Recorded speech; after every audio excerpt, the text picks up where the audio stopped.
Hello friends, मैं दीपक Chandra classes YouTube channel पर आपका स्वागत है। आज की इस वीडियो में मैं आपको एक बहुत ही यूनिक ट्रिक्स मैं आपको बताने जा रहा हूं, जिससे अलजेब्रिक डिवीजन आपके बाएं हाथ का खेल हो जाए। आई मीन टू से कि जब आपके एग्ज़ाम्स में कोई सवाल आएगा कि इस अलजेब्रिक एक्सप्रेशंस में किसी अलजेब्रिक एक्सप्रेशन से भाग दिया जाए तो रिमाइंडर क्या होगा, मैं आज आपको रिमाइंडर निकालने का मैं आपको एक ट्रिक्स बताने जा रहा हूँ। जनरली इस सवाल को जो ट्रिक्स नहीं जानते हैं वो लॉन्ग प्रोसेस से बनाते हैं, है ना। और आपको बेसिक जब आप 6, 7, 8, 9, 10th क्लास में जब होते हैं तो आपको यही मेथड सिखाया जाता है। तो आइए पहले देखते हैं वो मेथड क्या है, उसके बाद मैं आपको ट्रिक से भी बता दूंगा ताकि यह वीडियो छोटे बच्चे भी देख सकते हैं और कॉम्पिटिटिव छात्र भी देख सकते हैं। तो सबसे पहले हम लोग क्या करेंगे कि जिस नंबर से जिस एक्सप्रेशन से डिवाइड करना है उसे लेफ्ट साइड लिख लेंगे। और ये ध्यान देना है कि यदि आपका जो एक्सप्रेशंस दिया हुआ है वो उसके जो वेरिएबल हैं उसके जो पावर होने चाहिए वो डिसेंडिंग ऑर्डर में होना चाहिए, ठीक है। तो यहाँ पर हमने डिसेंडिंग ऑर्डर ही लिया है। यदि मान लीजिए कि आप कभी डिवाइड कर रहे हो और पहले आपका ये वाला टर्म है, बाद में ये है, फिर ये है, फिर ये है, तो आप कोशिश करेंगे कि पावर को पहले डिसेंडिंग ऑर्डर में सजा दें, ठीक है। तो अब मैं जिसमें भाग देना है, आपका भाग देना है 4x³ plus 3x² minus 5x और प्लस 4 में आपको डिवाइड करना है। और अब देखिए ये प्रोसेस है ना।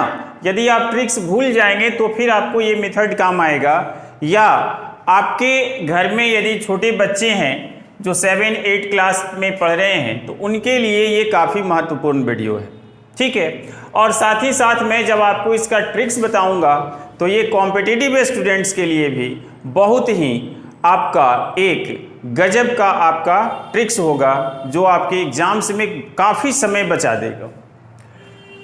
तो देखिए सबसे पहले हम लोग क्या करते हैं कि जो हाईएस्ट पावर वाला टर्म होता है उसे हम लोग डिसमिस करने की कोशिश करते हैं, ठीक है। मतलब उसे कैंसिल करने की कोशिश करते हैं। और ये कैंसिल तभी होगा जब जैसे मान लीजिए कि -2 है +2 है, तो ये कैंसिल हो जाएगा। तो नीचे में भी यही नंबर, यही एक्सप्रेशन होना चाहिए, ठीक है। तो यहाँ पर 4x³ है, अर्थात नीचे में भी 4x³ ही होना चाहिए और दोनों का साइन अपोजिट होना चाहिए। लेकिन डिवाइड करते समय ये आपको ध्यान रखना है कि आपका जो एक्सप्रेशन है, यदि ये पॉजिटिव एक्सप्रेशन है मतलब प्लस में है, तो आपको नीचे में जो आपको लाना है सेम एक्सप्रेशन वो भी सेम साइन में ही लाना। आप ऐसा नहीं सोचेंगे कि ये पॉजिटिव है तो हम यहाँ निगेटिव अर्थात माइनस से मल्टीप्लाई कर देंगे तो निगेटिव तो कट जाएगा, नहीं, ऐसा गलती नहीं करना है। इसलिए कि जब आप डिवाइड करते हैं तो आप इसके बाद आप घटाते हैं और जब आप घटाएंगे तो ऑटोमेटिक आपका साइन चेंज हो जाएगा। इसलिए आपको सेम साइन में ही ये टर्म आपको लाना है। मतलब प्लस में है तो नीचे भी प्लस में ही लाना है और बाद में घटाते समय उसका साइन माइनस हो जाएगा अर्थात वो कट जाएगा। तो देखिए अब यहाँ पर ये देखना है कि इसमें यह कितना से मल्टीप्लाई कर दें कि ये वाला टर्म आ जाए। तो सबसे पहले तो इसमें 4 है तो 4 से मल्टीप्लाई करना होगा, ठीक है। अब यहाँ पर x का पावर 3 है, मतलब x इसमें 3 टाइम्स है, आप ऐसे समझिए, और इसमें x 1 टाइम है, तो 2 टाइम्स x और चाहिए ना, मतलब कि आपको x² और चाहिए। तो इसमें जब आप मल्टीप्लाई करेंगे तो ये हो जाएगा 4x³ और जब इससे आप इसमें मल्टीप्लाई करेंगे तो इसका प्लस साइन और इसका माइनस साइन मिलकर हो जाएगा माइनस। और 4 दूना 8, 8x स्क्वायर ये आपका हो गया। अब मैंने जैसा कि पहले कहा कि यदि आप 17 में 3 से आप डिवाइड करते हैं, 3 5 15, तो फिर यहाँ घटाते हैं कि नहीं? घटाते हैं ना।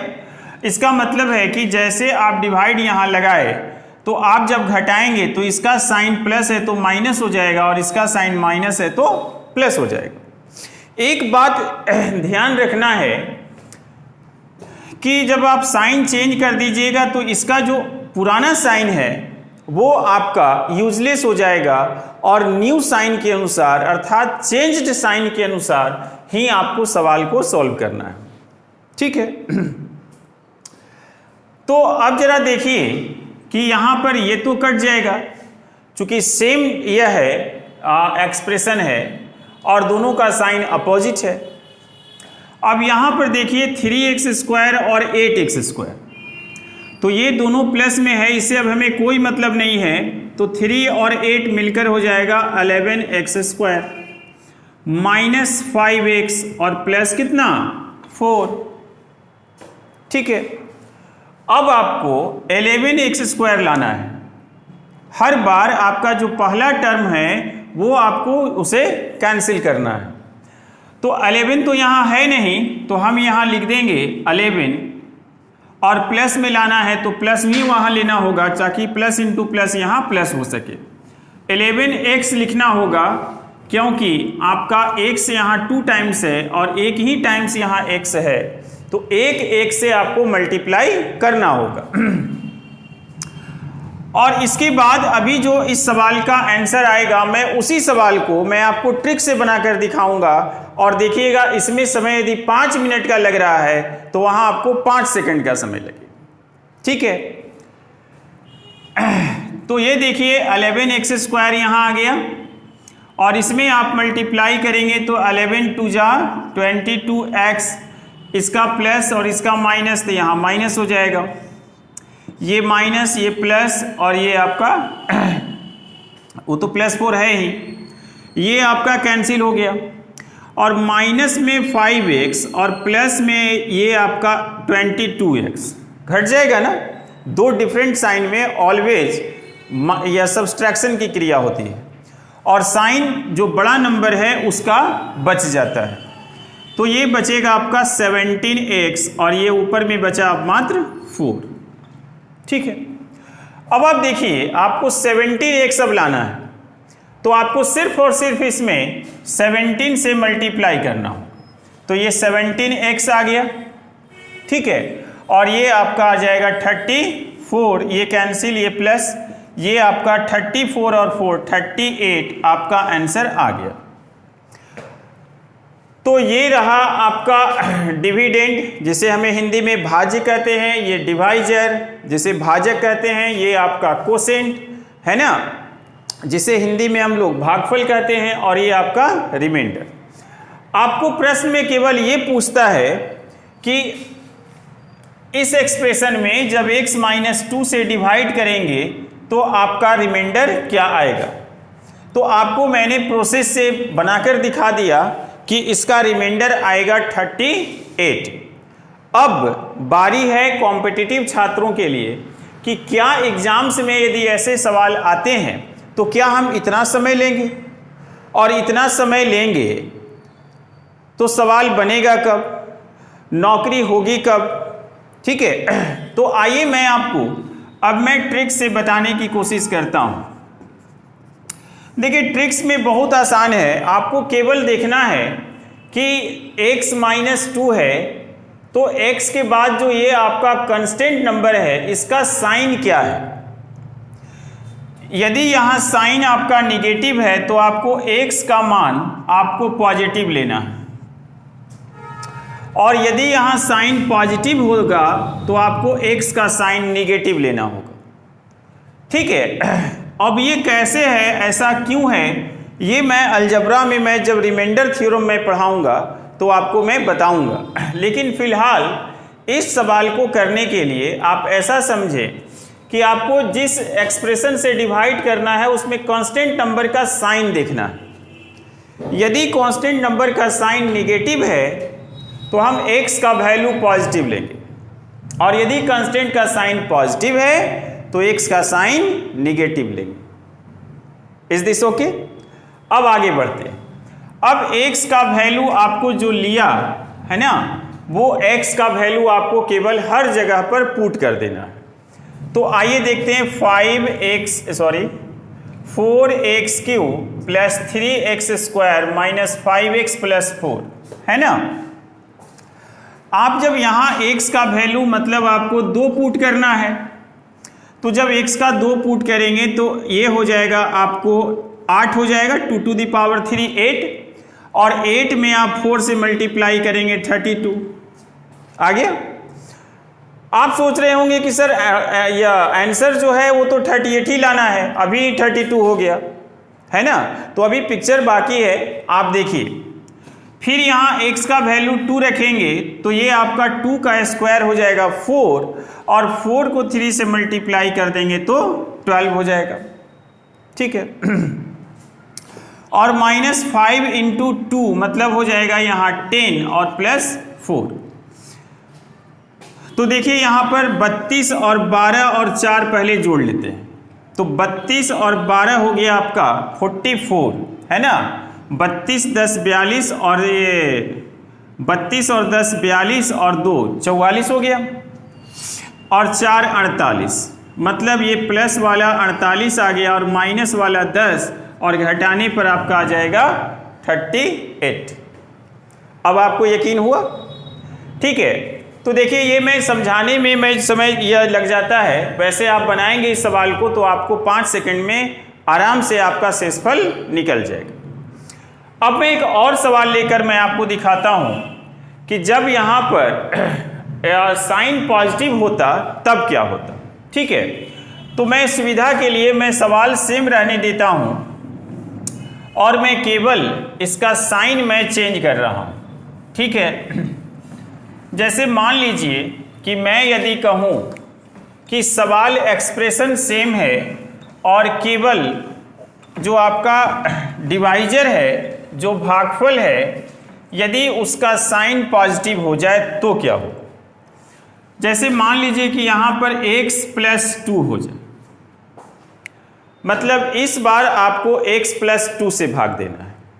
ठीक है, तो x प्लस 2 है, इसका मतलब कि x का मान आपको -2 लेना है। ठीक है, तब यहां पर देखिए रिमाइंडर r बराबर क्या होगा, 4 इंटू -2 का पावर अब 3 होगा, प्लस 3 इंटू -2 का पावर 2, और -5 इंटू -2 और प्लस कितना 4 होगा। अब यदि आप नहीं जानते हैं तो मैं कुछ बातें और बता देता हूं। यदि कोई निगेटिव नंबर है और यदि उसके ऊपर पावर आपका इवन नंबर है, यदि कोई निगेटिव नंबर है और इसके ऊपर पावर यदि क्या है, इवन नंबर है, अर्थात सम संख्या है, तो इसका जो वैल्यू आएगा वो पॉजिटिव आएगा। मतलब जो भी वैल्यू आएगा है ना, वैल्यू आपका जो भी आएगा वो पॉजिटिव आएगा यदि आपका पावर इवन नंबर होगा तो।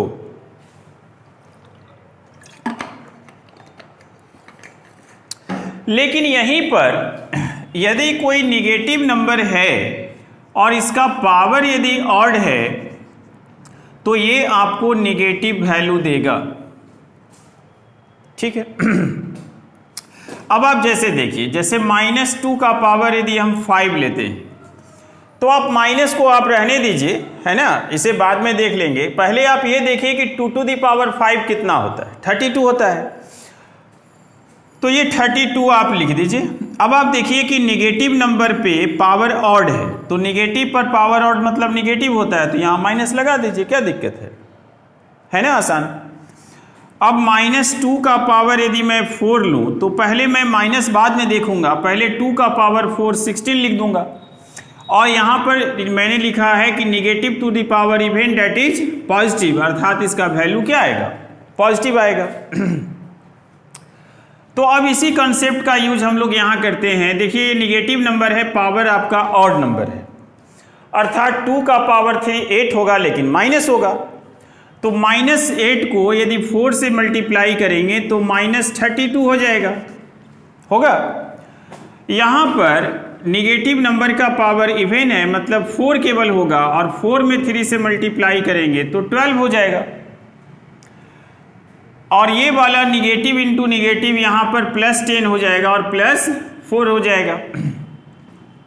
तो देखिए -32 और ये प्लस वाले को जोड़ लेते हैं, 12 10 22 4 26, ये 26 हो गया। अब 26 और 32 है, ये निगेटिव है, ये पॉजिटिव है। मैंने पहले भी कहा है कि दो डिफरेंट साइन में ऐड कभी नहीं हो सकता है। यहाँ पर प्लस देखकर ऐसा नहीं करना है कि ये दोनों को ऐड कर देना है और प्लस इंटू माइनस माइनस कर देना है, कुछ बच्चे ऐसा भी करते हैं, ठीक है।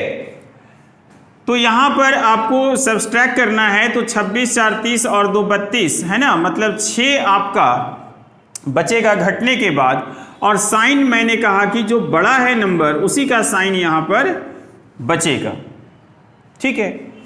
तो ये आपका रिमाइंडर आ गया प्लस के केस में, और इसके पहले जो मैंने बताया वो माइनस के केस में था, ठीक है। तो मुझे उम्मीद है कि आज के बाद इस तरह के सवाल को आप ऐसे ही बनाएंगे ताकि आपका हर सवाल 5 सेकंड में हो जाए, ठीक है। तो दोस्तों वीडियो कैसा आपको लगा, वीडियो देखने के बाद कमेंट लाइक शेयर अवश्य करें और हमें बताएं कि आप इसने वीडियो से आपने क्या सीखा। तब तक के लिए धन्यवाद।